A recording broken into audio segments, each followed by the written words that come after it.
பொதுவாகவே நாம் உண்ணக்கூடிய உணவுகளில் மருந்துகளில் கலப்படங்களை பண்ணுறதுங்கிறது அந்த மருந்து பொருட்களையோ உணவுப் பொருட்களையோ வியாபாரம் பண்ணுறவங்களுக்கு ஒரு வழக்கமான ஒரு விஷயமாக போயிடுச்சு.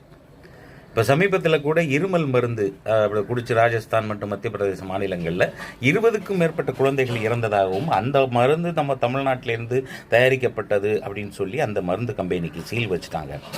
இப்போ இன்னொரு விஷயம் என்ன அப்படின்னு சொன்னால், கடந்த 8 வருடங்களாக இதே மாதிரி ஒரு போலி மருந்தை எதிர்கொண்டு அல்லது எதிர்த்து போராடி கொண்டிருந்த ஒரு டாக்டர், சிவரஞ்சனி அப்படிங்கிற பேர் உண்ட அந்த டாக்டர் இன்னைக்கு ஜெயிச்சிருக்கிறாங்க. எப்படின்னு கேட்குறீங்களா?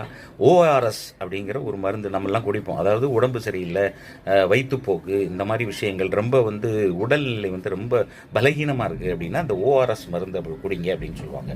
இதே ஓஆர்எஸ் மருந்து அப்படிங்கிற பேரில் இன்னொரு போலி கம்பெனி மருந்தை அதே அந்த ஒரு பானத்தை தயாரித்து வழங்கிக்கிட்டே இருந்து ஓஆர்எஸ்எல் அப்படிங்கிற ஒரு மருந்து.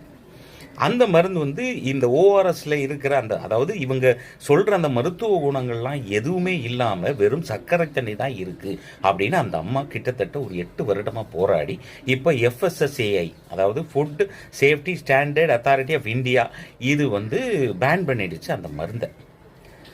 அது அவங்க ரொம்ப புலங்காயுதம் அடைந்து, அதாவது ஆனந்த கண்ணீரில் V1 அப்படின்லாம் சொல்லியிருந்தாங்க. அந்த வீடியோ இப்போ வைரல் ஆகிட்டு இருக்குது.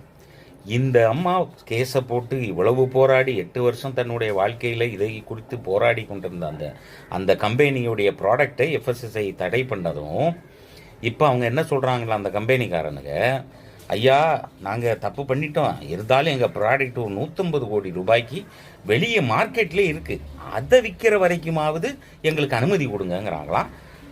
மேன்மை தாங்கிய நீதிபதி அவர்களும் அதற்கு அனுமதி கொடுத்து விட்டார்கள். அப்போ நாம் விழிப்புணர்வாக இருக்கணும்.